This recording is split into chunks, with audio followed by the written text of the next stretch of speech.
ఒక్కసారి కొమ్మూరి గోల్డ్ కి కాల్ చేయండి. తాకట్లో ఉన్న మీ బంగారాన్ని విడిపించి మార్కెట్ ప్రైస్ కి వాళ్ళు కొనుక్కుని మిగతా డబ్బులు మీకు ఇచ్చేస్తారు. నమస్తే, వెల్కమ్ టు మనం టీవీ. నా పేరు వలి. టీటీడీ చైర్మన్ బిఆర్ నాయుడు గారి మీద ఒక వైసీపీ బ్యాడ్ ప్రాపగండా ఏ స్థాయిలో ఉందో మనం 4-5 రోజులుగా చూస్తున్నాం. వైసీపీ మెయిన్ స్ట్రీమ్ మీడియాలో, సోషల్ మీడియాలో విపరీతంగా ట్రోల్స్ చేస్తూ ఉన్నారు. ఒక మహిళతో అసభ్యంగా ప్రవర్తించాడు. ఆ మహిళ కూడా గతంలో చంద్రబాబు నాయుడు గారు ప్రతిపక్ష నేతగా ఉన్నప్పుడే చంద్రబాబు నాయుడు గారికి, లోకేష్ గారికి, పవన్ కళ్యాణ్ గారికి లెటర్స్ రాసింది. బిఆర్ నాయుడు చాలా దుర్మార్గుడు. అలాంటి వ్యక్తిని ఇంత పవిత్రమైనటువంటి ప్లేస్లో కూర్చోబెట్టాడు అంటే దీనికి పూర్తిగా ఉద్దేశపూర్వకంగా చంద్రబాబు నాయుడు కూడా సహకరిస్తూ ఉన్నాడని చెప్పి ఇష్టారీతిన మాట్లాడారు టీటీడీ ఎక్స్ చైర్మన్గా ఉన్నటువంటి భూమన కరుణాకర్ రెడ్డి గారు. భూమన కరుణాకర్ రెడ్డి ఈ విధంగా మాట్లాడటం స్టార్ట్ చేసిన తర్వాత అసలు అతని చరిత్ర ఏంటి మేము పూర్తిగా బయట పెడతామని తెలుగుదేశం పార్టీ వాళ్ళు ముందుకు వస్తూ ఉన్నారు. భూమన టీటీడీ చైర్మన్ ఉన్నప్పుడు ఎన్ని దందాలు చేశాడు, ఆయన గతంలో ఉన్నప్పుడు అసలు ఎన్ని మోసాలు చేశాడు, ఎన్ని దుర్మార్గాలు చేశాడు, ఆ చిట్టా మొత్తం నా దగ్గర ఉంది, తల ఎక్కడ పెట్టుకుంటావు భూమన కరుణాకర్ రెడ్డి అని చెప్పి సూటిగా ప్రశ్నిస్తున్నారు తెలుగుదేశం పార్టీ అధికార ప్రతినిధి మేడా విజయశేఖర్ రెడ్డి గారు. ప్రస్తుతం మన స్టూడియోలో ఉన్నారు, ఆయన మాట్లాడదాం. సార్ నమస్కారం. నమస్కారం అండి వలి గారు. సార్, భూమన కామెంట్స్ మీరు చూశారు. ప్రెస్ మీట్ పెట్టి టీటీడీ చైర్మన్గా ఉన్న బిఆర్ నాయుడు గారి మీద ఏ విధంగా దుర్భాషలు ఆడారో మనం చూసాం. అంటే అది డీప్ ఫేకు. ఆల్రెడీ కోర్టు కూడా గ్యాగ్ ఆర్డర్ ఇచ్చింది, దీని మీద ఎవరు మాట్లాడవద్దు, అసలు ఎవరు ఎలాంటి కామెంట్లు చేయకూడదు. అయినా కానీ భూమన కరుణాకర్ రెడ్డి కావచ్చు, మాజీ ముఖ్యమంత్రి జగన్మోహన్ రెడ్డి కూడా నిన్న ఏం ట్వీట్ చేశాడో మీరు చూసుంటారు. సో ఈ పరిస్థితిని ఈ వైఎస్ఆర్ కాంగ్రెస్ పార్టీ నాయకులు, ముఖ్యంగా భూమన కరుణాకర్ రెడ్డి గారు ఈ వ్యవహారాన్ని మీరు ఎట్లా చూస్తారు? సార్, ఇదంతా కూడా ఈ రకమైన ఒక ఆధిపత్య ధోరణి, ఈ దౌర్జన్యకాండ, ఈ హత్యా రాజకీయాలు, ఎదుటి మీద దుమ్మెత్తిపోయడం, ఎదుటి మీద దండయాత్ర చేయడం, ఇట్లాగా ఇదంతా కూడా వైఎస్ ఫ్యామిలీ రక్తంలోంచి, చరిత్రలోంచి వచ్చింది. ఇప్పుడు వైఎస్ రాజారెడ్డి గారు వారు చేసిన హత్యా రాజకీయాలు కావచ్చు, వారు ఎలాగా మనుషులను మట్టుపెట్టారు, ఎలాగా దౌర్జన్యకాండ కొనసాగించారు, తర్వాత రాజశేఖర రెడ్డి గారు ఎలా చేశారు, ఇప్పుడు హైదరాబాద్లో మతకాలకాల్లో ఆయన పాత్ర ఏంటి, చెన్నారెడ్డి గారు ముఖ్యమంత్రిగా ఉన్నప్పుడు, ఇట్లా మీరు చూస్తూ పోతే ఇదేమి ఈరోజు కొత్తగా జగన్మోహన్ రెడ్డి గారు హఠాత్తుగా పుట్టుకొచ్చి చేస్తున్నారు అనడానికి వీల్లేదండి. ఇది రాజారెడ్డి గారి దగ్గర నుంచి, వీళ్ళు ఎట్లాగా ఇంతకుముందు జనాలు చంపించే వాళ్ళ దగ్గర నుంచి, రాజశేఖర రెడ్డి గారి దగ్గర నుంచి జగన్మోహన్ రెడ్డి గారి వరకు వీళ్ళు ఏంటంటే పులివెందల రాజకీయాన్ని, పులివెందలలో వీళ్ళు ఏదైతే దౌర్జన్యం చేయాలనుకుంటారో, ఎట్లాగైతే ఏకపక్షంగా రాజకీయాలు చేయాలనుకుంటున్నారో, స్టేట్ అంతా కూడా అలాగే చేయాలనేది వీళ్ళ కోరిక. రాజశేఖర రెడ్డి గారు చేశారు, కానీ దురదృష్టవశాత్తు ఆయన ఇప్పుడు ఒకటండి, నేచర్ ఎప్పుడు కూడా బ్యాలెన్స్ చేస్తుంది. నేచర్ ఎప్పుడు ఊరుకోదు. మనుషులు ఒకవేళ మనకు పరిస్థితులు అనుకూలించకపోయినా ఎప్పుడు కూడా నేచర్ బ్యాలెన్స్ చేస్తుంది. కాబట్టి ఈ 2 కొండలు 7 కొండలు ఇన్ని మనం చూసాం. అసలు ఈ రోజు వీళ్ళు మాట్లాడుతున్నారు 2 కొండలు ఎప్పుడు ఇచ్చాడు, మొత్తం 7 కొండలు ఇచ్చాడు రాజశేఖర్ గారిని. ఇప్పుడు జీవో 338 అనేది ఎవరు ఇచ్చారనేది అందరికీ తెలుసు. రాజశేఖర్ గారు ఎట్లా ఇచ్చారు, తర్వాత 7 కొండలని జీవో ఎట్లా ఇచ్చారని కూడా అందరికీ తెలుసు. తర్వాత స్వామీజీలు వచ్చి కమిటీగా ఏర్పడి ఆ రోజు ప్రభుత్వం మీద విపరీతం ఒత్తిడి తెచ్చి, తెలుగుదేశం పార్టీ తరఫున చంద్రబాబు నాయుడు గారు కావచ్చు, రకరకాల నేతలందరూ కూడా ఒత్తిడి తెస్తేనే ఆ రోజు రాజశేఖర రెడ్డి గారు, అక్కడ ఉన్న జేసీ దివాకర్ రెడ్డి గారు ఆ రోజు దేవాదాయ శాఖ మంత్రిగా ఉండి ఆయన రకరకాల చర్చలు జరిపి ఆ రోజు 7 కొండలని మళ్ళీ జీవో. నేను అంటున్నా, అసలు జీవో ఇవ్వాల్సిన అవసరం ఏంటి? 7 కొండల స్వామి మీద, ఒక దేవదేవుడైన వెంకటేశ్వర స్వామి మీద అసలు మన జీవో ఇవ్వడం ఏంటండి? గవర్నమెంట్ జీవో ఇవ్వడం ఏంటి? వేల సంవత్సరాల నుంచి 7 కొండలవాడ వెంకటరమణ అనే వ్యక్తి మీద, ఆ మహానుభావుడి మీద ఇప్పుడు వాటికన్ సిటీకి జీవో ఇస్తున్నారండి. జెరూసలేం మీద జీవో ఉందా? ఏ ఊరి మీద జీవో ఉంది? శ్రీశైలం మీద జీవో ఉందా? వీళ్ళు జీవోలు ఇవ్వడం ఏంటి? ఏ కొండ ఎవరిది అనేది జీవో వీళ్ళు ఇవ్వడం ఏంటి? ఇది పూర్తిగా ఆ రోజు చంద్రబాబు నాయుడు గారు వ్యతిరేకించారు, ఇప్పుడు కూడా వ్యతిరేకించాం. కాకపోతే ఒకటి, ఇప్పుడు ఇచ్చిన జీవోని మళ్ళీ ఇనికి తీసుకోవడం ఎందుకులే అని ఆగున్నాం, కానీ చేసే ప్రతి పని తప్పుడు పనే. ఏమంటే ఇవన్నీ కూడా ఈ రోజు 2019 నుంచి 24 మధ్యలో వీరు ఏమేం చేశారు, దానికి ముందర 2004 నుంచి 9 మధ్యలో ఏమేం చేశారు. రాజశేఖర రెడ్డి గారు ఆ రోజు భూమన కరుణాకర్ రెడ్డి ఎవరు? అసలు ఆయనది నెందులూరు మండలం, కడప జిల్లా. ఆయన అక్కడ వాళ్ళకి పెద్ద భూములు, పెద్ద ఆస్తిపరులేం కాదు, అక్కడేం పెద్దగా వాళ్ళకు ఉన్నతనమేం కాదు. ఇక అక్కడి నుంచి అక్కడ బతకలేకే కదా ఆయన తిరుపతి వెళ్ళాడు. బాగుంటే ఊర్లో గొప్పగా వీళ్ళు ఏ జమీందారి వంశము లేదంటే మంచి వంశము జరుగుబడతనం ఉంటే తిరుపతికి వెళ్ళాల్సిన అవసరం ఏంటి? తిరుపతికి వెళ్ళి పని ఏంటి? స్టార్టింగ్ ఎస్టీడీ బూత్ పెట్టుకున్నాడు ఆయన. ఎస్టీ బూత్ పెట్టుకున్నాడంటే అతని స్థాయి ఏంటో ఎవరైనా అర్థం కదా. ఇక అక్కడి నుంచి రాజారెడ్డి గారు ఆ రోజు అప్పుడేంటి వైఎస్ రాజారెడ్డి పులివెందుల నుంచి కోటూరుకు వచ్చేవారు. అక్కడ మంగంపేట ముగ్గురాళ్ళ మైన్స్ వ్యాపారం చేసేవాళ్ళు. అక్కడ రకరకాల ఈ వ్యాపార సంబంధాలు, అట్లాగే తిరుపతికి వచ్చేవారు. ఆ టైంలో ఈయన రాజారెడ్డి గారి దగ్గర శిష్యరికం. ఎట్లా శిష్యరికం అయింది? ఈయన జైలుకు పోయాడు. ఈయన రాడికల్ లీడరు. భువన కరుణాకర్ రెడ్డి కావచ్చు, వాళ్ళ బ్రదర్ భూమన్ సుబ్రహ్మణ్య రెడ్డి కావచ్చు, వీళ్ళంతా రాడికల్ లీడర్స్ ఆ రోజుల్లో. వీళ్ళు జైలు పోయారు. అట్లాగే వైఎస్ రాజారెడ్డి గారు కూడా రకరకాల కేసుల్లో ఆయన జైలు పోయిన పరిస్థితి. అక్కడ ఏదో ఆయన శిష్యరికం చేసిన పరిస్థితి. ఆయనకి మరి జైలు మేట్స్ ఆయనకు అన్నం వండి పెట్టారా, లేకపోతే కూరలు వండి పెట్టారా, లేకపోతే చికెన్ వండి పెట్టారో మనకు తెలియదు. అక్కడైతే కొత్త ఆయన ప్రాపకం అయితే సంపాదించారు. బయటికి రాగానే ఆయన ఎక్కడికి పోతే అక్కడంతా ఇల్లు పోవడం, అక్కడ తిరుపతికి వస్తే తిరుపతిలో ఆయన కోసం వెయిట్ చేయడము. ఇప్పుడు ఆ రోజుల్లో రాజారెడ్డి గారికి కూడా కొంతమంది అవసరం. ఏ కాన్స్టిట్యున్సీ పోతే ఆ కాన్స్టిట్యున్సీలో అట్లీస్ట్ చిత్తూరు, కడప, రాయలసీమ వరకు అయితే అవసరం.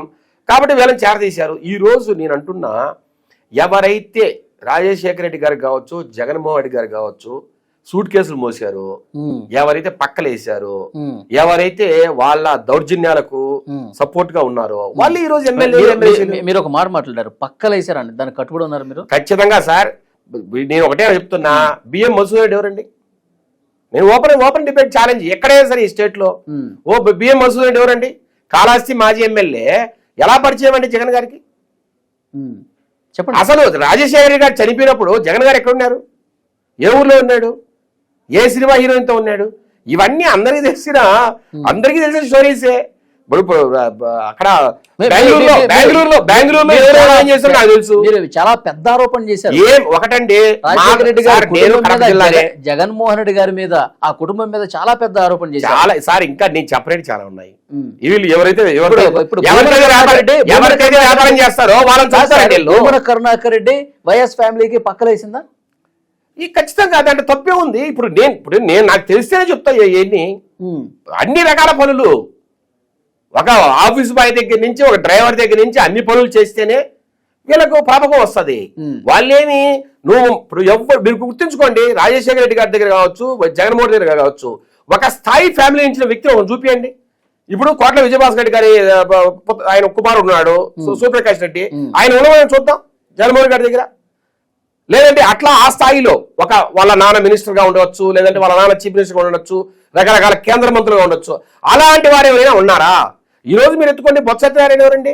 కేవలం రాజశేఖర రెడ్డితో పైకి వచ్చిన వ్యక్తి. ఏడవేలంతా మహానేతలు అంతకుముందు, ఏడ విజయనగరంలో మహానేతనా? వాళ్ళు మీరు తీయండి, బయటికి తీయండి.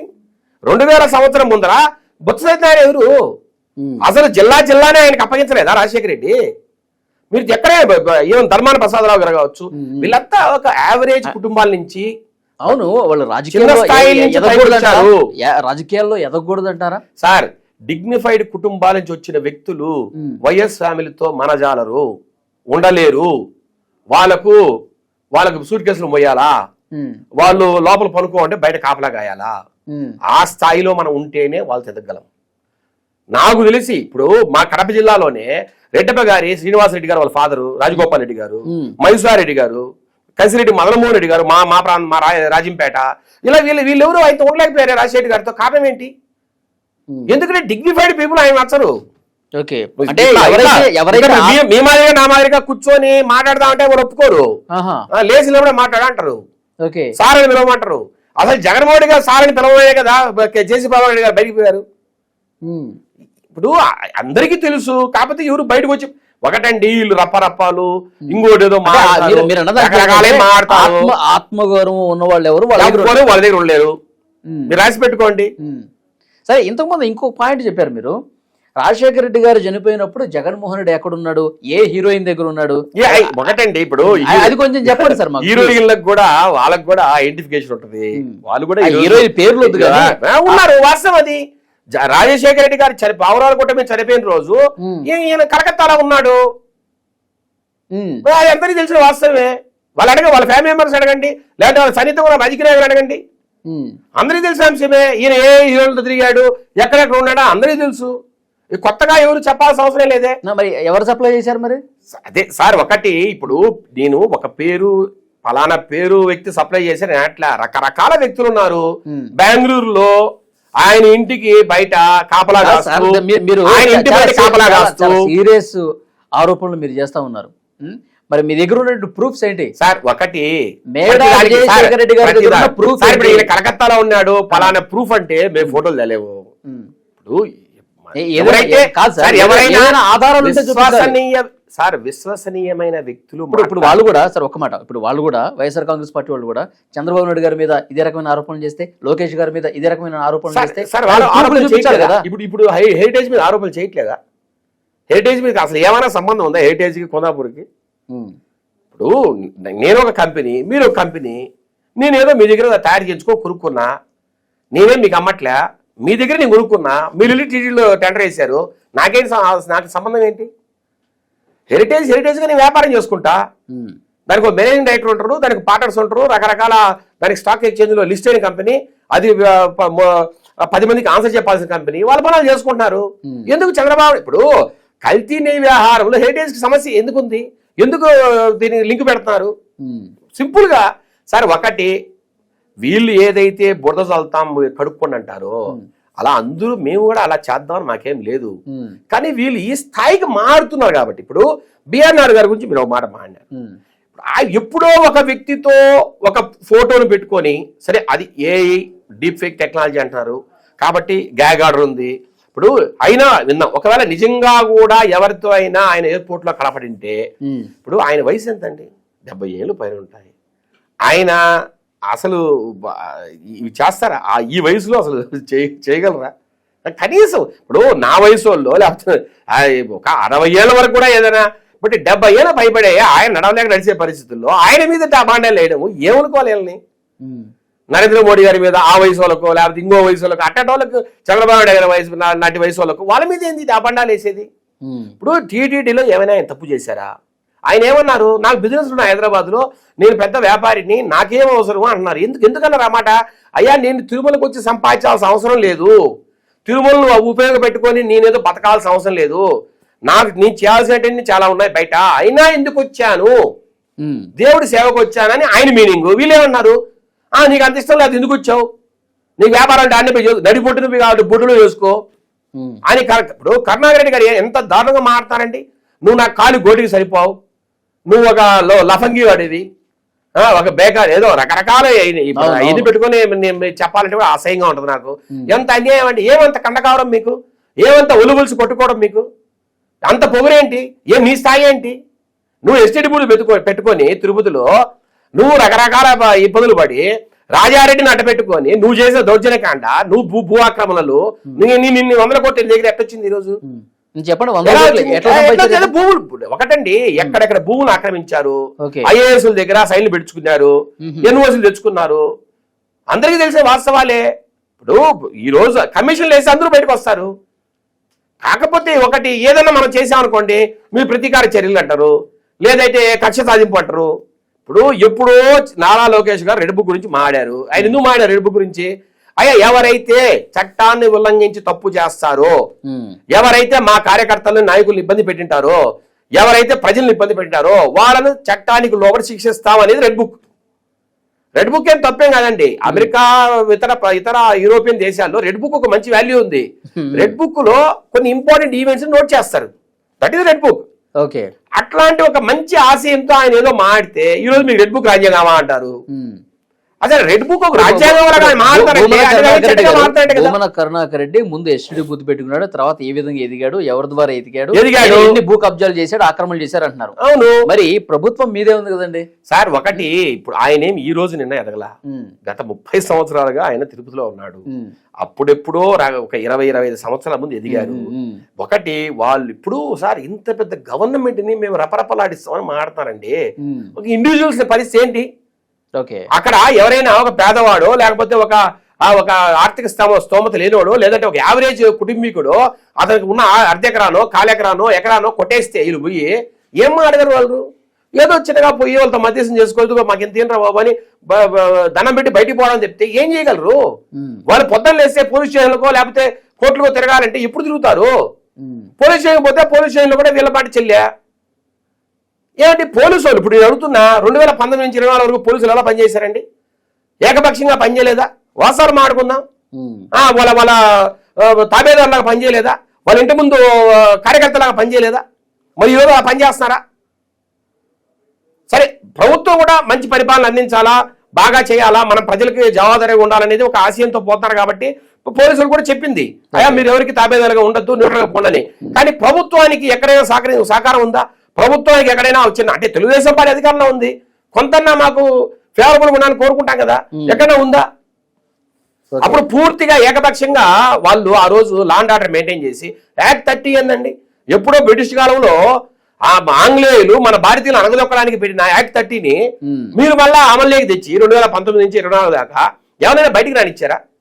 ఎక్కడైనా ఒక ధర్నా చేయించగలిగారా? ఒక ర్యాలీ జరిగిందా? ఎవరైనా బయటకు రోడ్డు మీద వచ్చి పరిస్థితా? ఇది చెప్పండి.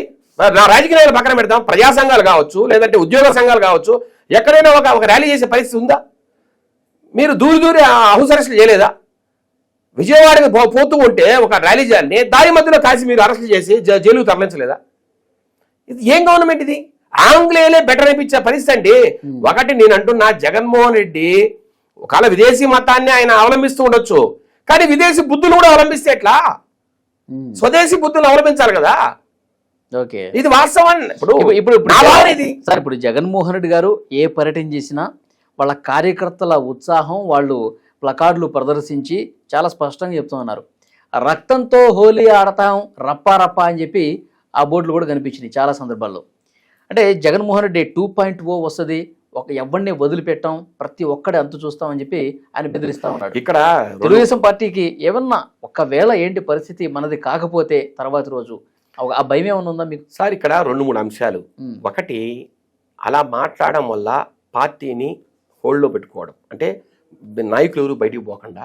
ఇప్పుడు తెలుగుదేశం పార్టీ ఎలా, ఇప్పుడు కూటమి ప్రభుత్వం ఎలాగైతే ముందుకెళ్తుందో దీన్ని చూసి ఎవరు కొంత డిస్కరేజ్ కాకుండా, లేదంటే పక్కకు పోకుండా కార్యకర్తలు కానీ నాయకులు కానీ ఇంటాక్ట్లో, అంటే పార్టీలో హోల్డ్లో పెట్టుకోవడానికి, నమ్మకం క్రియేట్ చేయడానికి ఒకటి.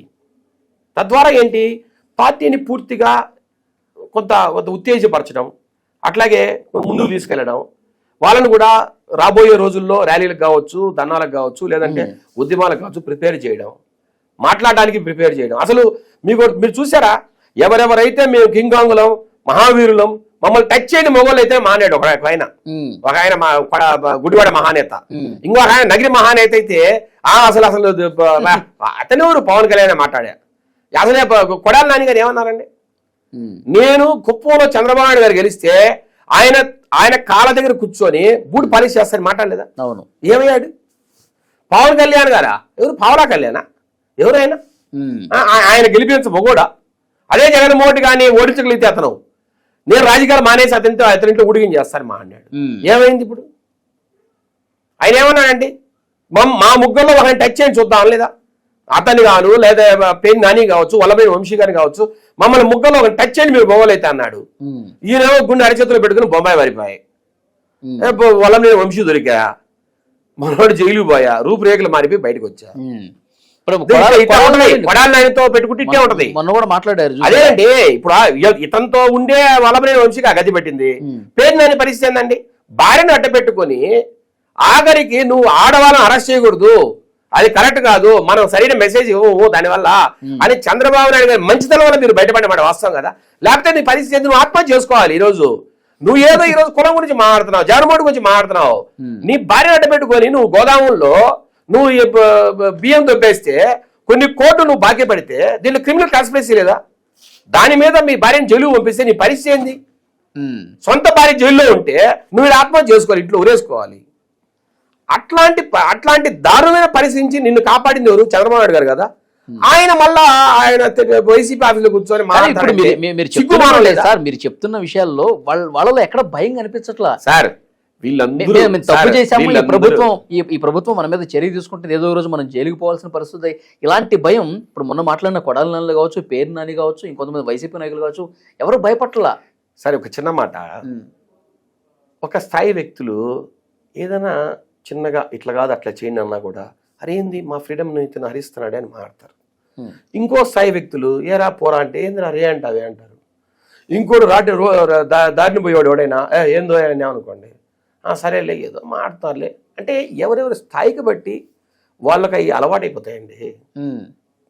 ఉన్నతమైన నైతిక విలువలు ఉన్నతమైన స్థాయి కలిగిన వ్యక్తులు ఒకలాగా ఉంటారు, మధ్యంలో ఒకలాగా ఉంటారు, అధములు ఒకలాగా ఉంటారు. వీళ్ళు అధముల్లో నీచమైన పరిస్థితి.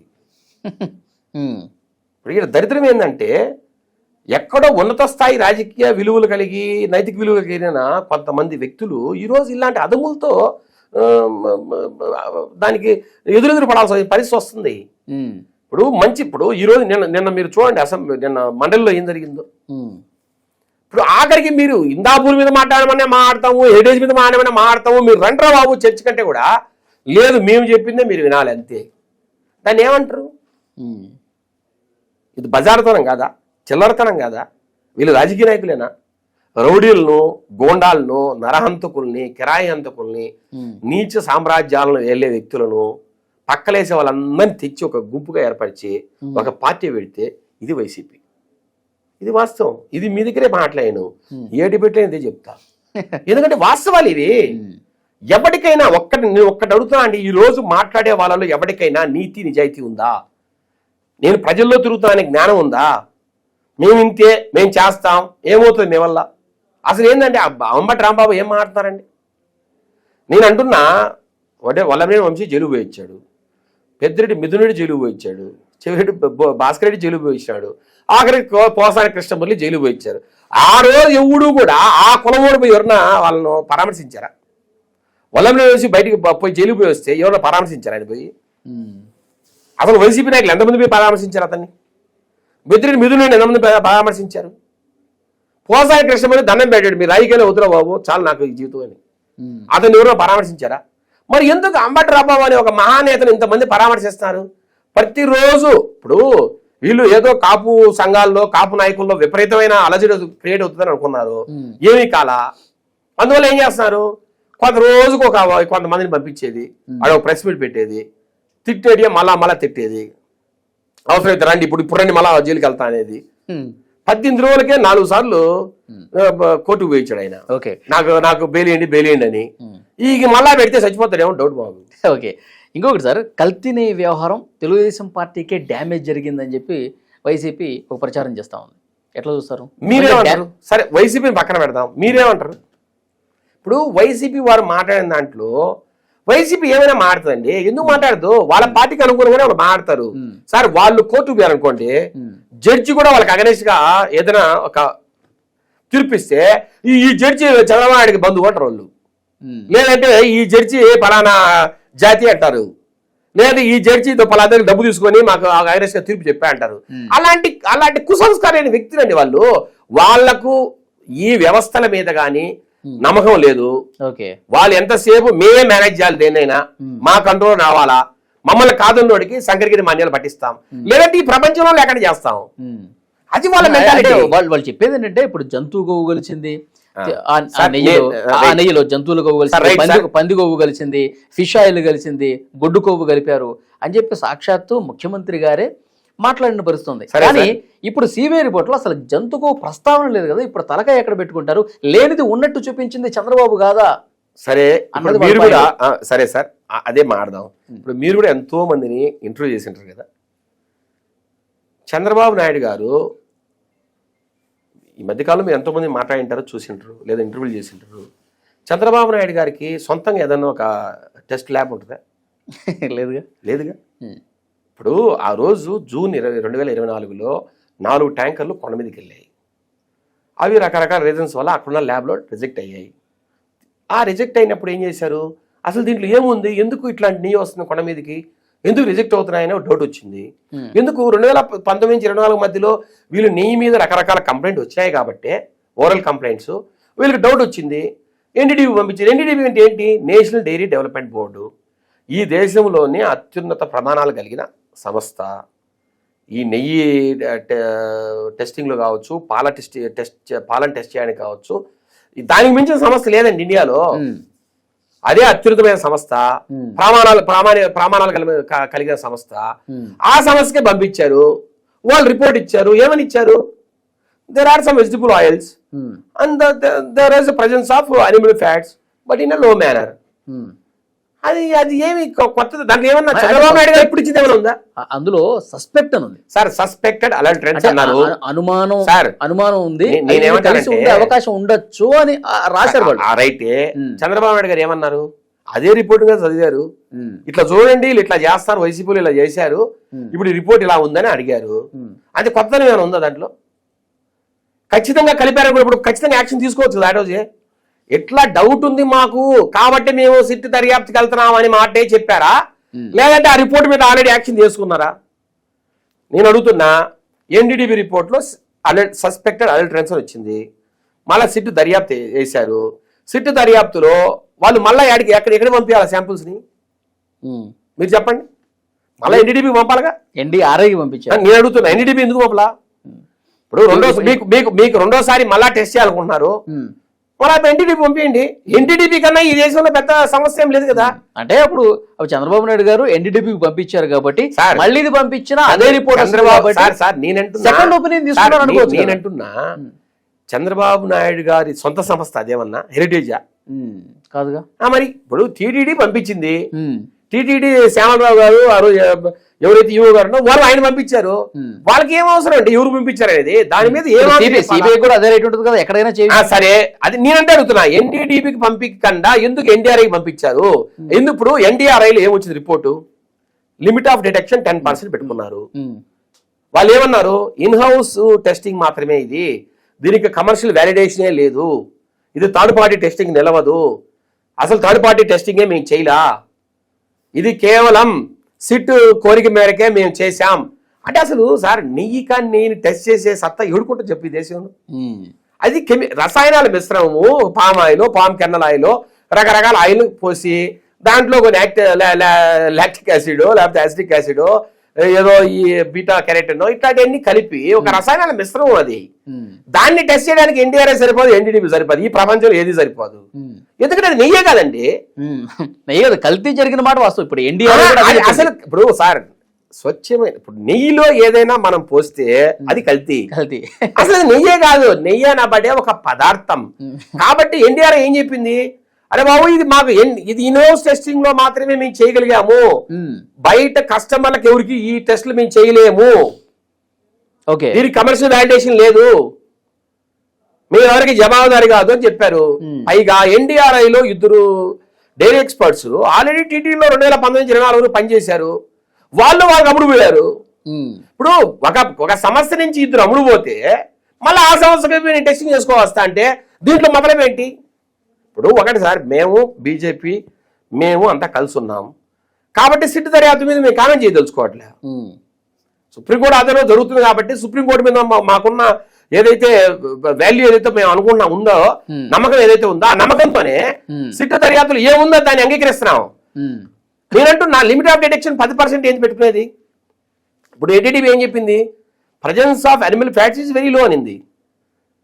సో వెరీ లో అంటే 10% పైన ఉంటుందా? అసలు 10% లిమిట్ ఆఫ్ డిటెక్షన్ పెట్టుకోమని మీకు కూడా చెప్పారు. మీకు తెలుసుగా లిమిట్ ఆఫ్ డిటెక్షన్ అంటే ఏందనేది. ఇప్పుడు ఏదైనా మీరు ఒక నెయ్యి అనే శాంపుల్ మీరు ఇచ్చినప్పుడు దాంట్లో లిమిట్ ఆఫ్ డిటెక్షన్ 10% అంటే 10% కన్నా ఎక్కువగా ఉన్న పదార్థాలు మాత్రమే ఆ టెస్ట్ శాంపుల్స్ లో పెట్టుకొస్తాయి. ఓకే, 10% కంటే తక్కువ. ఇప్పుడు ఎన్డీడీబీ ఏం చెప్పింది? Presence of animal fats is very low అనింది. అంటే 1% 2% ఉంటాయి. మీరు 10% ఎందుకు పెట్టారు? ఇది కనపడకూడదనే కదా మీ భావన. మీరు 0 అని ఎందుకు పెట్టరు లిమిట్ ఆఫ్ డిటెక్షన్? లేదంటే 1% ఎందుకు పెట్టరు? మళ్ళా దానికి ఏమి ఒక కేవేట్ ఇచ్చారు, ఒక డిస్క్లైమర్ ఏమి ఇచ్చారు? మేము లిమిట్ ఆఫ్ డిటెక్షన్ 10% మాత్రమే చేశాము, మీకు ఫర్దర్ గా కావాలంటే ఎంటీడీఎన్ఏ టెస్ట్ చేయించుకోండి, మీకు అనిమల్ ఫ్యాట్స్ గురించి అదే మీకు దాని మీద ఆన్సర్ కావాలనుకుంటే అని మళ్ళీ ఒక డిస్క్లైమర్ ఇచ్చారు. ఇండియా ఇక గవర్నమెంట్ అందరినీ టెస్ట్ చేసుకుంటే పోతా ఉండే పనేనా? నేనంటున్నా వాళ్ళు ఇచ్చినప్పుడు ఇదే సిట్ ఎందుకు ఆ ఎంటీడీఎన్ఏ టెస్ట్ చేయించరా? ఓకే, దీనికి ఎక్కడ మొదలపు ఉంది?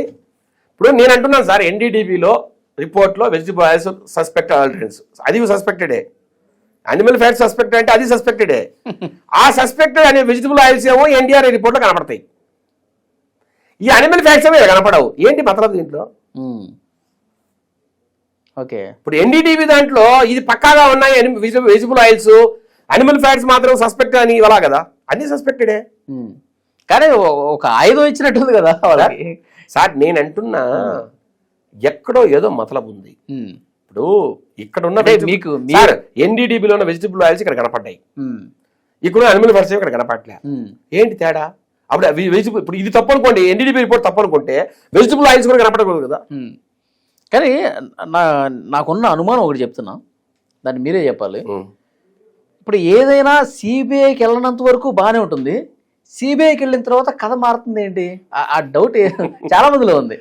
సరే ఇక్కడ ఎందుకంటే ఎగ్జాంపుల్ వివేకానంద రెడ్డి గారి హత్య కేసు కావచ్చు, తర్వాత ఇంకోటి ఏదో కేసు ఉంది చాలా సీరియస్ జరుగుతున్నటువంటి కేసు సిబిఐకి వెళ్తే కథ మారిపోతుంది సార్. ఎందుకని అంటారు? అక్కడ ఏమన్నా జరుగుతుందా? జగన్మోహన్ రెడ్డి అండ్ కో ఏమన్నా బలమైనటువంటి లాబింగ్ ఏమన్నా జరుగుతుంది? ఇప్పుడు 2024 ముందర మాకు అదే భావన ఉండేది.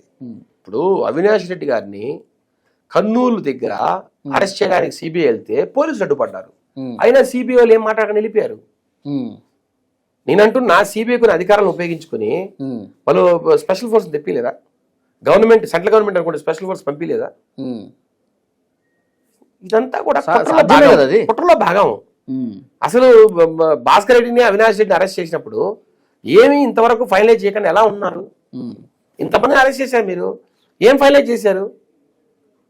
ఎక్కడ ఏం కనపడలేదే. ఎన్నిసార్లు పోవాలా సునీత గారు, ఎన్నిసార్లు పోవాలి సుప్రీంకోర్టుకి? ఈ సిస్టమ్ లో ఉన్న లూప్ హోల్స్ ని, సిస్టాన్ని ఒక రకంగా ఇబ్బంది పెడుతూ అధికారాన్ని ఉపయోగించుకొని దీన్ని అంటే వెనక్కి ముందుకు చేస్తున్నారు అనేది కొంత ఆ రోజు మాకు 2024 ముందర కొంత డౌట్స్ అయితే ఉన్నాయి, అందరికి ఉన్నాయి, నాకే కాదు ఈ రాష్ట్రంలో అందరికి ఉన్నాయి. కానీ మేము ఎప్పుడైతే చాలా మంది సార్ జగన్మోహన్ రెడ్డి గారిని బీజేపీ ఇంకా కాపాడుతూనే ఉంది, ఆయనకి కష్టం వచ్చిన ప్రతిసారి ఒక అడ్డుగోడలా నిలబడుతుందని చెప్పి చాలా మందిలో ఉన్న అనుమానం. సరే ఇప్పుడు మేము కూటమిలో ఉన్నాము, ఇప్పుడు మేము ఒక పార్టీగా ఇప్పుడు అధికార ప్రతినిధి, మేమైతే వాళ్ళ దగ్గర వాళ్ళు ఏదో చేస్తున్నారనే దాన్ని మేమైతే చెప్పకూడదు. అంటే చెప్పకూడదు అంటే అలాంటి పరిస్థితి చెప్పకూడదు అంటే అదే అనుమానం ఉంది. ఒకటి కూటమి ధర్మం ప్రకారము బీజేపీ మమ్మల్ని ఇబ్బంది పెడతదనే ఆ ఫీలింగ్ అయితే మాకు లేదు. ఎందుకంటే ఈరోజు లోకేష్ గారికి, మోడీ గారికి కావచ్చు, లోకేష్ గారికి, అమిత్ షా గారికి కావచ్చు అద్భుతమైన రేపో ఉంది.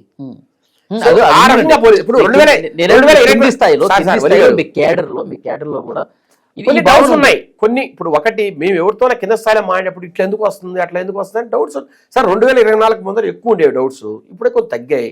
కానీ ఇప్పుడు ఈ సిట్ దర్యాప్తు ఏదైతే జరిగిందో ఈ లడ్డూలో కొంతమంది ప్యానలిస్టులు మాట్లాడతారు. ఇప్పుడు మేము డిబేట్స్కి వెళ్ళినప్పుడు కొంతమంది అనలిస్టులు క్లియర్ గా మాట్లాడతారు ఎక్కడో ఎవరో రక్షిస్తున్నారు వెళ్ళి అని. కానీ ఇప్పుడు మేము ఇంకో ప్రచారం ఏం జరిగిందో చెప్పమంటారా? చంద్రబాబు నాయుడు గారు కానీ, లోకేష్ గారు కానీ, అమిత్ షా గారిని, మోదీ గారిని కలిసినప్పుడు ఈ లడ్డు గురించి వదిలేసేయండి, కల్తీ నెయ్యి గురించి వదిలేసేయండి, ఎందుకు దాన్ని పట్టుకుని వేలాడుతా ఉన్నారు అని క్లాసు పీకారని చెప్పి వైసీపీ సోషల్ మీడియాలో కథనాలు కూడా వచ్చినాయి. సార్ వైసీపీ ఇప్పుడు చంద్రబాబు నాయుడు గారు ఢిల్లీకి వెళ్తే లోపల అమిత్ షా గారు, మోడీ గారు చంద్రబాబు గారు ఏం మాడుకున్నారు అనేది ఇల్లు కాలంలో పెట్టి రాస్తారు. అది దానికి ఎప్పుడు ఆన్సర్ చెప్పలేము. లోపల ఏం జరిగింది వాళ్ళిద్దరికీ తెలుస్తుంది. ఈయనకైనా మోడీ గారు ఫోన్ చేసింటారా? జగన్మోహన్ గారు కావచ్చు, ఆయన సాక్షి పేపర్ గారు ఫోన్ చేస్తారా? ఏంటంటే అండి ఎదుటి మీద ఏదో ఒకటి అద్భుత కల్పనలు చేసి దుమ్మెత్తిపోయాలి. సార్ ఒకటి ఇది పూర్తిగా సుప్రీంకోర్టు ఆధ్వర్యంలో జరుగుతున్న సిట్ దర్యాప్తు కాబట్టి దీన్ని మనం తప్పు పట్టకూడదు. కాకపోతే కొన్ని లూజెన్స్ అయితే ఉన్నాయి, ఎక్కడో కొన్ని డౌట్స్ అయితే ఉన్నాయి. మరి దీంట్లో అధికారులు ఎవరైనా తప్పు చేశారా?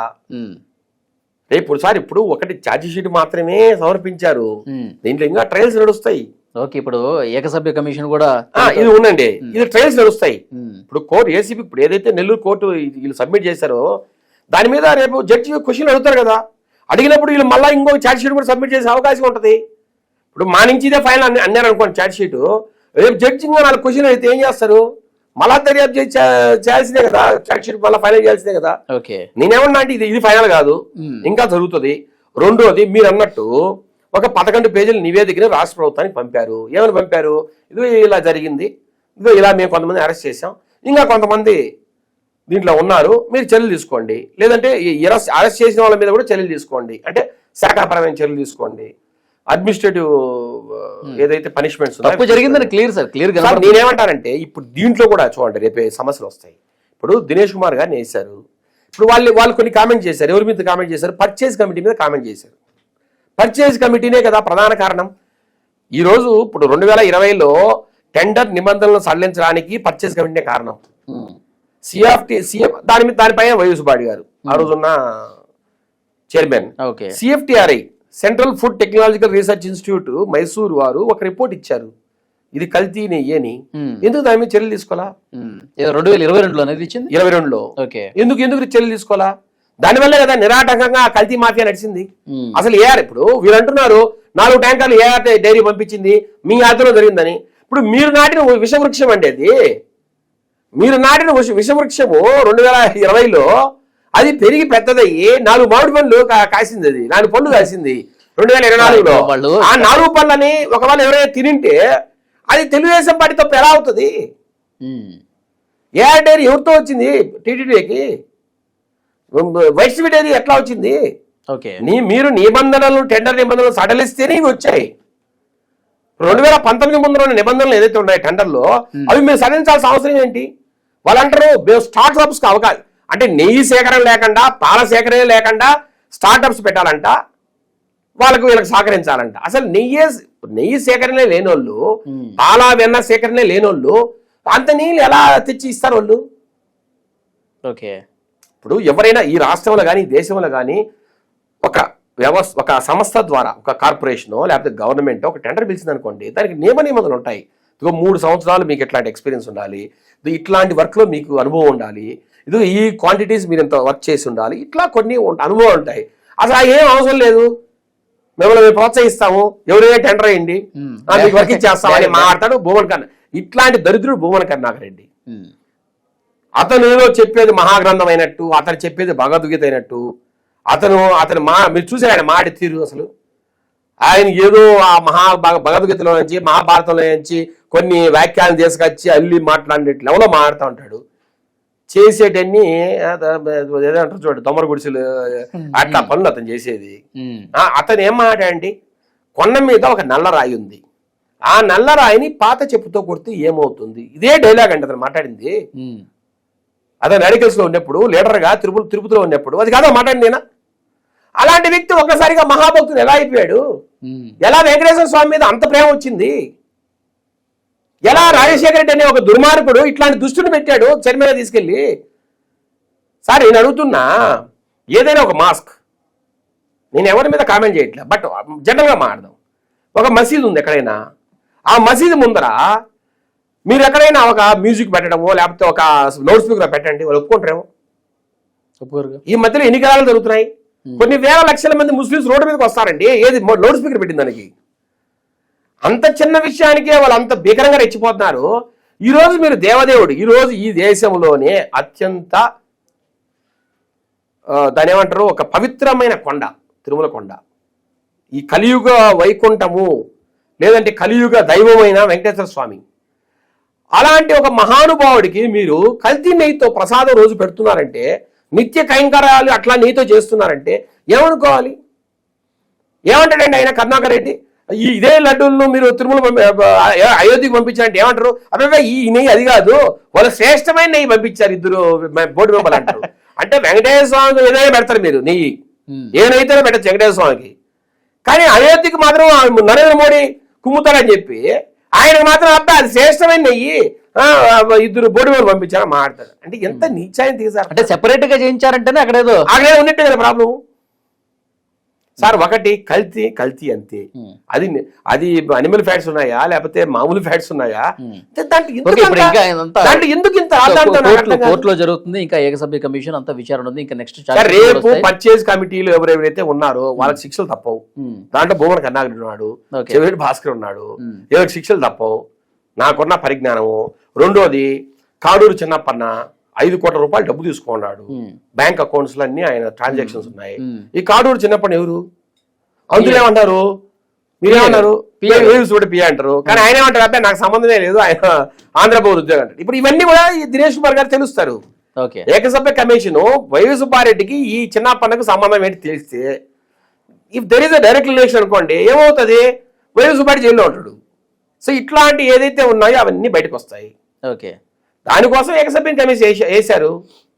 ఎక్కడెక్కడైతే మనకు ఈ డౌట్స్ ఉన్నాయో అవన్నీ బయటపడతాయి. ఓకే సార్, ఫైనల్ గా జగన్మోహన్ రెడ్డి గారు చాలా కాన్ఫిడెంట్గా చెప్తా ఉన్నాడు, కళ్ళు మూసుకుంటే సంవత్సరాలు అయిపోతున్నాయి, నేను పాదయాత్ర కూడా స్టార్ట్ చేస్తా, పాదయాత్ర స్టార్ట్ చేస్తే మొత్తం కేల్ ఖతం, దుకాన్ బంద్, ముఖ్యమంత్రి నేనే అంటున్నాడు.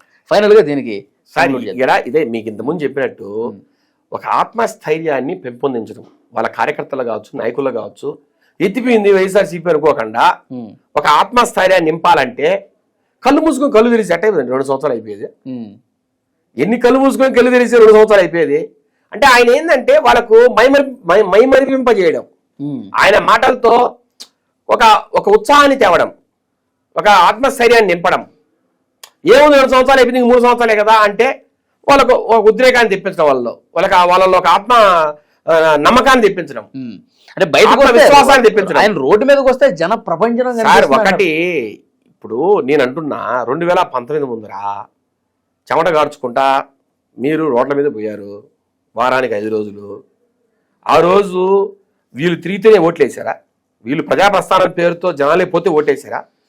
ఒక్కసారి ఇప్పుడు రాజశేఖర్ రెడ్డి ఏదో చేశాడు జనం కోసం, కొన్ని పథకాలు, ఆ పథకాలకు సంబంధించి అతను అర్ధాంతరంగా చనిపోయేటప్పటికి ఆ ఎమోషన్ అయితే ప్రజల్లో ఉన్నింది. ఒకసారి జగన్మోహన్ కోటేయాలనుకున్నారు, కానీ 2014 ఎందుకు ఇలా ఆ రోజు రాష్ట్రం విడిపోయింది. మనకు ఒక ఎక్స్పీరియన్స్డ్ పర్సనాలిటీ రాష్ట్రానికి అవసరం అనుకున్నారు, చంద్రబాబు నాయుడుకి వేశారు.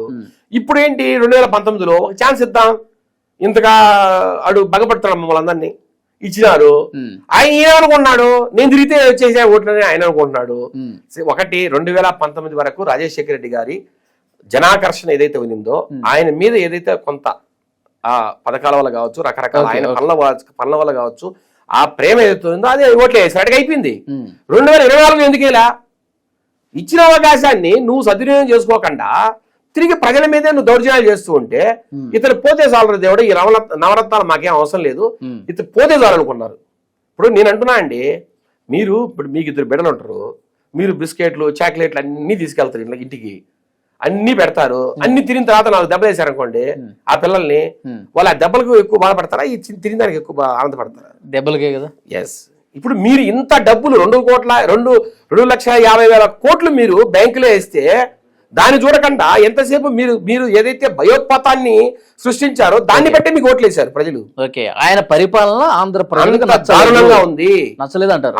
అతని పరిపాలన కావచ్చు, అతని కింద ఉన్న ఈ రౌడీల పరిపాలన ఏదైతే ఉందో, ఎమ్మెల్యేలని అనబడి ఈ రౌడీలు ముఠాహాంతకులు ఎవరైతే ఉన్నారో వాళ్ళ గురించి కూడా చాలా మాడుకోవాలి సార్ మనము. ఎవరు కూడా ప్రజలకు మెచ్చదగిన నాయకుడే లేడు అక్కడ. ఓకే, ఇప్పుడు బొత్స సత్యనారాయణ విజయనగరాన్ని దోయేస్తాడు, ధర్మాన ప్రసాదరావు శ్రీకాకుళం దోశ, రకరకాల వ్యక్తులు. ఏంటంటే మిథున్ రెడ్డికి ఏం పని అండి ఈస్ట్ వెస్ట్ గోదావరిలో? ఈయనేందండి ఆడ ఇన్ఛార్జి, నాకు అర్థం కాదు. పెద్దిరెడ్డి రామచంద్ర ఏమో విజయవాడ గుంటూరు వేస్తారు, మళ్ళీ రాయలసీమ అంతా వాళ్ళ పార్టీ ఇష్టం కదా నాయకుడు. నేను అంటున్నా ఇన్ఛార్జీలుగా ఒక చిన్న మాట మాట్లాడతా. మీరు అధికారంలో ఉన్నప్పుడేమో అంతా మీ చుట్టుపక్కల ఉన్న 4 సామంతరాజులను కూర్చోబెట్టుకొని పెద్దిరెడ్డి, మిథున్ రెడ్డి, సజ్జల నాగేశ్వరరెడ్డి, విజయసాయిరెడ్డి, వైవి సుబ్బారెడ్డి, వీళ్ళు 4 అప్పగిస్తే ఓకే, ఇప్పుడు నిన్న మొన్న మళ్ళీ రీజనల్ కోటలు మార్చారు. ఓకే, అంత కాపులు తెచ్చారు మళ్ళీ. చూడండి, ఇప్పుడు నేనేం చెప్పకూడదు, మీరే మాట్లాడండి. అప్పుడు ఉన్న కోఆర్డినేటర్లను పక్కన పెట్టి ఈ రోజు బొత్స సత్యనారాయణ గారిని ఈస్ట్ వెస్ట్కి వేశారు, గుడివాడ అమర్నాథ్ని ఎక్కడ అమలాపురం వాటికి వేశారు, బూడి ముత్యాల నాయుడిని విజయనగరం శ్రీకాకుళం వేశారు. ఏంటి దీంట్లో ఏంటి గమ్మత్తు? దీంట్లో కాపుల్ని ఈరోజు ఎందుకు ఎంచుకొని పూర్తిగా వాళ్ళకు ఈ ఈస్ట్ వెస్ట్ నుంచి శ్రీకాకుళం దాకా ఎందుకు ఇప్పుడు ఈ రాజ్యాన్ని అప్పచెప్పారు? ఎక్కడ తేడా ఉంది? ఎందుకు పెద్దిరెడ్డి ఫ్యామిలీని పక్కన పెట్టారు? ఇప్పుడు నేను నాకు ఒక అవగాహన ఉండొచ్చు, మీకు కూడా అవగాహన ఉంది కదా. ఒకప్పుడు ఎవరినైతే మీరు రీజనల్ కోఆర్డినేటర్ పెట్టారో సజ్జల నాగేశ్వరరెడ్డికి రాయలసీమ అప్పగించారు, కొంత భాగాన్ని పెద్దిరెడ్డి రామచంద్రకి అప్పగించారు, ఇప్పుడు మొత్తం ఉత్తరాంధ్ర అంతా విజయసాయికి అప్పగించారు. అంటే అధికారం ఉంటే ఆయన సామంత రాజులు ఎవరైతే ఆయన డబ్బులు రోజు కప్పం కడతారో వాళ్ళకి అప్పగిస్తారు, దోచుకోండి అంటారు. ఆ డబ్బులు వచ్చినాక ఆ డబ్బులో ఈయన కప్పని ఏం చేసుకు, ఇప్పుడు కల్తీ మద్యం అండి. నాకు ఇప్పుడు ఈరోజు 3,500 కోట్లు అంటున్నారు, కాదు 1,00,000 కోట్ల పైన ఉంది అది. ఇప్పుడు ఒకటే చిన్న ఎగ్జాంపుల్ సార్, మీకు టైం ఉందంటే చెప్తాను నేను. ఇప్పుడు ఈ సంవత్సరం 25,000 కోట్లు వచ్చిందండి. 2025లో 25,000 కోట్లు ఆదాయము రాష్ట్ర ప్రభుత్వానికి మద్య అమ్మకాలు వచ్చింది. వీళ్ళు ఏం చేశారు, ఇదే మద్యాన్ని 200% పెంచి అమ్మారు. అంటే ఎంత రావాలి? 75,000 కోట్లు రావాలి. కానీ వీళ్ళు ఏమన్నారు, మేము పెంచి అమ్మడం వల్ల రేట్లు 30% సేల్స్ తగ్గిపోయినాయని చెప్పారు. 40% వేసుకుందాం, 75,000 కోట్లలో 40% పంపిండి, 60% ఎంత? 40 కోట్లు, 40,000 కోట్లు. అంటే మీకు సంవత్సరానికి 40,000 కోట్లు వస్తే మీరు ఎంత చూపించారు? ఇక్కడ 20,000 కోట్లు చూపించారు. మొత్తం 5 సంవత్సరాలు వాళ్ళు చూపించిన 99,000 కోట్లు. మీరు లెక్కలు మీరు లెక్కలు బాగానే చూపిస్తున్నారు. అక్కడ మరి అసలు సూత్రధారిని ఎందుకు పట్టుకోలేకపోతున్నారు సార్? ఒకటి సూత్రధారి, ఇప్పుడు కొంతమంది మాట్లాడుతున్నారు డిబేట్ లో, మీరు టచ్ చేయగలరా తాడేపల్లి ప్యాలెస్ అని. మళ్ళీ వీళ్ళు ఏమంటారు, రేపు ఇదే పోలీసులు వెళ్ళి ఆయన్ను జైల్లో కూర్చోబెట్టారు అనుకోండి, అబ్బా జగన్మోహన్ అరెస్ట్ చేస్తారా, ఇంత కక్ష సాధింపు అని మాట్లాడతారు. అంటే కక్ష సాధింపు అంటారు కాబట్టి మీరు భయపడి చేయట్లేదా? భయపడని కాదు సార్, ఇప్పుడు వీళ్ళు ఈ నోళ్ళు ఏదైతే మాట్లాడుతున్నా ఈ రోజు, ఇంకా ఆయన అరెస్ట్ చేయలేదు, ఇంకా ఆయన అరెస్ట్ చేయలేదని వీళ్ళే మళ్ళీ రేపు ఎవరు కూడా మాట్లాడతారు. ఒకటి ప్రభుత్వం వాళ్ళు ఏది మాట్లాడారా మీ పని మీరు చేయాలి కదా. ప్రభుత్వము ప్రతి దానికి ఒక క్రమ పద్ధతి ఉంటుంది. ఇప్పుడు ఈ మధ్య కాలంలో రాజకసిరెడ్డి కావచ్చు, మిథున్ రెడ్డి కావచ్చు, రకరకాల వ్యక్తులను అరెస్ట్ చేశాం. రాజకసిరెడ్డి నాకు తెలిసి చాలా ఇన్ఫర్మేషన్ ఇచ్చారు, తర్వాత వాసుదేవరెడ్డి ఇచ్చాడు. మళ్ళీ ఈ మధ్య కాలంలో అతను మళ్ళీ ఏదో ఎదురు తిరిగిన పరిస్థితి విషయంలో మళ్ళీ ఆయన అరెస్ట్ చేశారు. సుప్రీంకోర్టు ఏం చెప్పిందండి, అసలు ఎందుకు మీరు ఇంకా వాసుదేవరెడ్డిని, ఆ సత్యప్రసాద్ను, ఇలాంటి వాళ్ళని అరెస్ట్ చేయకుండా ఎందుకు పెట్టారు బయట అడిగిందిగా ఈ మధ్యకాలం సుప్రీంకోర్టు. రాజకసిరెడ్డి బెయిల్ ఇవ్వాలని పోయినప్పుడు ఏం చెప్పింది, నీలాంటి బెయిల్ ఇవ్వడం ఏంది, ఇన్ని వేల కోట్ల స్కామ్ ఉంటే బెయిల్ ఇవ్వడం ఏంటి? సో ఇప్పుడు ఇప్పుడు వాసుదేవరెడ్డికి వర్తించింది, జగన్మోహన్కి వర్తించదా? మీరు ఓపెన్ గా అడుగుతున్నా, A2, A3, A4 పేరు బయటకు తీయట్లేదంట సార్. ఒక్కటి అరెస్ట్ అయిన వాళ్ళు, విచారణ ఎదుర్కొన్న వాళ్ళు, ఛార్జ్ షీట్ లో క్లియర్ కట్ గా ఏముంది, ఈ ముడుపులు పలానా వ్యక్తికి వెళ్ళాయి అనేది క్లియర్ కట్ గా ఉంది ఛార్జ్ షీట్ లో. ఏదైతే సిట్ దర్యాప్తు చేసిందో ఈ రోజు వరకు దాంట్లో క్లియర్ కట్ గా పలానా వ్యక్తికి, పలానా జగన్మోహన్, మరి ఆ పలానా వ్యక్తిని పట్టుకోవడం సార్ ఇవి ఏంటంటే ఒక కాంక్రీట్ డాక్యుమెంట్స్ కావచ్చు, డాక్యుమెంటేషన్ కావచ్చు, ఎవిడెన్సెస్ కావచ్చు, బలంగా చూపించారు కోర్టుకు. ఇప్పుడు వాళ్ళు చంద్రబాబు నాయుడు అరెస్ట్ చేసిన రోజు ఎఫ్ఐఆర్ కూడా లేదు. చంద్రబాబు నాయుడు గారిని అరెస్ట్ చేశారు కాబట్టి సింపతి వచ్చేసింది, గెలిచిపోయారు కాబట్టి మళ్ళీ జగన్మోహన్ రెడ్డిని లోపలేస్తే ఆ సింపతి వర్కౌట్ అయిపోయి ఇంకా జనం రోడ్ల మీదకి వచ్చి ఆందోళన మైనస్ అయింది. సార్ మేమేమి సింపతి వస్తుందని భయపడే వాళ్ళము కాదు, రప్ప అంటున్నారని ఎనికిపోయే వాళ్ళము కాదు, లేదు ఏమి అనట్లేదు కాబట్టి వీళ్ళను వదిలేద్దామనే వ్యక్తులు కాదు. ఇది గవర్నమెంట్ పక్కాగా నడుస్తుంది యాజ్ పర్ రూల్. ఇప్పుడు మొన్న లోకేష్ గారు ఏం చెప్పారు, అయ్యా ఆయన అరెస్ట్ చేస్తారు లేదనేది త్వరలో తేలుతుంది, రెడ్ బుక్ లో ఆయన పేరుందా లేదో త్వరలో తేలుతుంది. ఆ త్వరలో తేలుతుందని అర్థమేమని, ప్రస్తుతానికి రెడ్ బుక్ లో లేదు, ఆయన తప్పు బయటపడితే వేస్తాం లోపల. Okay sir, simple. ఇప్పుడు ఈ రోజు వరకు రెడ్ బుక్ లో ఆల్రెడీ ఆయన పేరు ఉంటే ఆయన చెప్పినట్టు ఆయన ఎట్టైనా లోపల వేస్తారు కదా. ఓకే, త్వరలో తెలుస్తుంది అర్థమేమని. ఈ విచారణ ఏదైతే ఉందో, దర్యాప్తు ఏదైతే ఉందో, ఆయన కాంక్రీట్ ఎవిడెన్సెస్ ప్రూవ్ అయితే ఖచ్చితంగా జగన్మోహన్ లోపల పోవాల్సిందే. చూద్దాం సార్, నెక్స్ట్ ఏం జరగబోతుందో చూద్దాం. మీరైతే చాలా కాన్ఫిడెంట్ గా ఉన్నారు, జగన్మోహన్ గారి పేరు కూడా ఉంటది అని చెప్తా ఉన్నారు. చూద్దాం. నాకు తెలిసినంత వరకు జగన్మోహన్ రెడ్డి గారికి తెలియకుండా ఇంత పెద్ద స్కామ్ జరిగే అవకాశం, this is mother of all scams. అసలు 2004 నుంచి 2009 వరకు క్విడ్ ప్రోకో జరిగింది, 1,00,000 కోట్లు కొట్టేశారు జగన్మోహన్ రెడ్డి, అందరూ మాట్లాడారు. ఇది అంతకన్నా పెద్దది. ఇది ఏంటంటే సార్, ఒరిస్సా నుంచి వీళ్ళు కొన్ని డెస్టిలరీస్ పెట్టారండి. రాజకసిరెడ్డి కావచ్చు, ఆయన తోడలుడు అవినాష్ రెడ్డి అదాన్ డెస్టిలరీస్ అని, లీలాకృష్ణ అని కొన్ని డెస్టిలరీస్ పెట్టారు. ఎక్కడ ప్లాంట్ లేవు. వీళ్ళు ఒరిస్సా నుంచి సెకండ్స్ థర్డ్స్ తెచ్చి ఆ పేర్ల మీద వీళ్ళు ఏదైతే గవర్నమెంట్ షాప్స్ ఉన్నాయో వాటికి పంపించారు. హాలోగ్రామ్స్ తయారు చేసి ఇవన్నీ విచారణలో బయటకు వస్తా ఉన్నాయి, ఇంకా కూడా ఇన్వెస్టిగేషన్ లో తెలుస్తుంది. సార్ వీళ్ళను ఉరిదీసి జగన్మోహన్ రెడ్డిని ఉరిదీస్తే తప్పితే, ఏదో కేసులో జగన్మోహన్ ఉరినదీయాలా, లేదు విజయ్ మాల్యా ఎట్లయితే ఎట్లయితే ఈ దేశాన్ని వదిలి పారిపోయాడు అలా వదిలి పారిపోతే అంటే ఒకటి సార్, మద్యములో డబ్బు సంపాదించిన ఎవడు కూడా బాగుపడినట్టు చరిత్రలో లేడు. విజయ్ మాల్యా గతి ఏంది, రకరకాల వ్యక్తుల గతి ఏంది, నాగుడు సుబ్రహ్మణ్యారెడ్డి హఠాత్తుగా చనిపోలేదా, ఎవరైతే లిక్కర్ బ్యాలెన్స్ ఉన్నారో వాళ్ళందరికీ అదే గతి. చూద్దాం సార్, జగన్మోహన్కి అదే గతి, పెద్దిరెడ్డి మిథున్ రెడ్డికి అదే గతి. చూద్దాం. Thank you very much.